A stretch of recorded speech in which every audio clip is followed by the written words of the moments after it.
Hello, I am Professor Koenig, and I am moving on into Chapter 2 in the Introducing Communication Theory course, COMM 3320. And in this chapter, which is a little bit more detailed than the first chapter, which is a very brief overview, we are talking more about traditions of the field and context of the field. The field of communication and scholars of communication date back a long time ago, even before they said, I am a scholar of communication. So Aristotle, we will talk about him quite a bit this semester. That guy goes way back, right? And we are still incorporating his ideas into our communication theories every day. We still talk about Aristotle. And that's just one example. Communication scholars have been talking about and trying to understand and theorizing communication for centuries. And we still are trying to find out and understand what goes on when we communicate, what is going on behind the scenes. And there's some different traditions. So the rhetorical tradition tied specifically to that guy Aristotle that I just mentioned. The rhetorical tradition is sort of practical art. So how do we really communicate? What are some of the elements pertaining to language and audience? That's when we think about the rhetorical tradition. We think about language, we think about audience, we think about emotions, we think about responses by audience. Think about what our language is trying to do to inform, to persuade, to perhaps entertain those around us. The semiotic tradition. So the semiotics is the study of signs. And we'll talk about signs a bit this semester, but if you have had some basic COMM courses, you know everything is kind of a sign, right? We've got these symbols and signs all around us, and what we do as communicators is we break them down. And sometimes we break them down accurately, and sometimes we break them down not so accurately. So I'm sending out symbols to you right now with my hands, with my voice, with my paralinguistics, with my dress, obviously the words that are coming out of my mouth. How are you breaking this down? So the book talks about these arbitrary signs and arbitrary sort of this idea that I could say glass to you, and what does glass mean to you? Does glass mean a bottle? Does glass mean something that you recycle? Does glass mean a mirror? I don't know. That's why signs are so arbitrary. You understand the word glass, but you don't know what I mean by glass, and I don't know what you mean by glass. And that's sort of housed in this semiotics tradition. The phenomenological tradition, so is derived from more of a philosophical tradition, the personal interpretation. So it sort of takes some of these symbols and signs. Phenomenology is intuitive, and it involves looking at things and events through your own personal lens.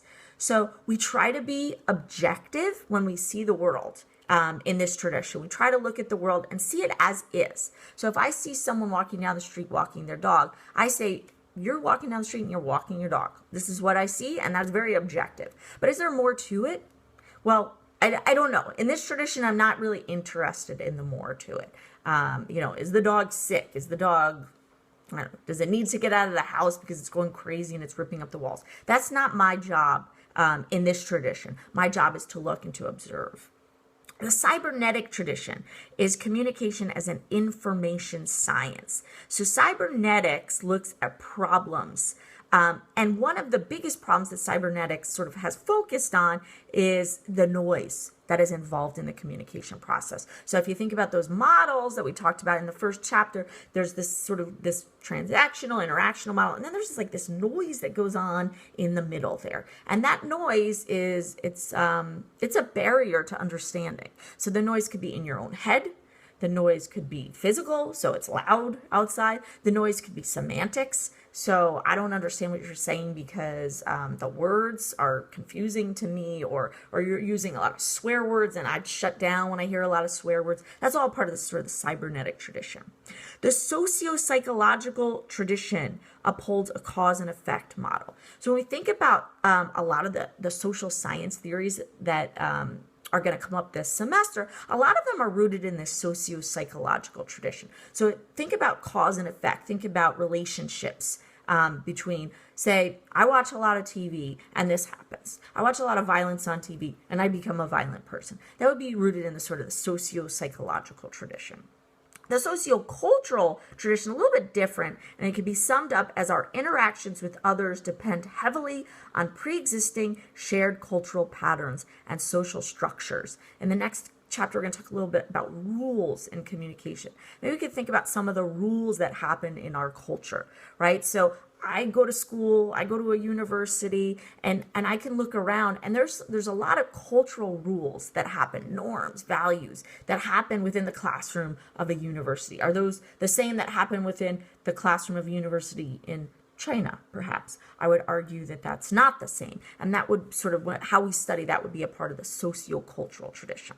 The critical tradition is really fascinating, and I want to talk a lot about the critical tradition this semester, because a lot of what we're seeing in our current events for the past decade or so really it's rooted in thinking about the critical tradition, that there are hierarchies in our society, and within gender, within race, within ethnicity, among those are just a few that we focus on. And the critical tradition, we look at those things and say, okay, what's going on here? So, example, women don't get paid as much as men. Well, why is that? Is there a reason? How is that rooted with communication? How can we study how maybe women don't know how to talk themselves up as much, because that's more of a very gender specific way of talking, that women tend to cut themselves down. Why is that? Why do women cut themselves down when they're asking for raises or when they're applying for jobs? Let's look at that and sort of try to understand why. That's the critical tradition. So within that, those traditions, there's 7 contexts of communication that this chapter specifically talks about. And I am not going to go into those because I think they're pretty straightforward. And I think that if you are in this course, you should know these pretty well at this point.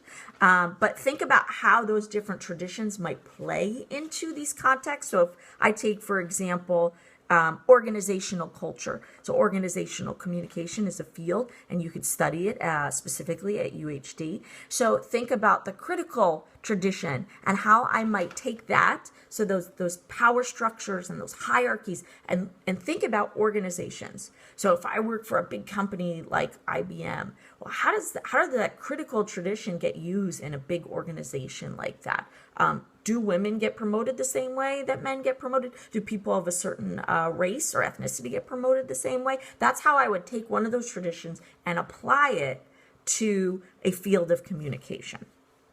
Let me make sure I've covered everything that I want to cover. I think so.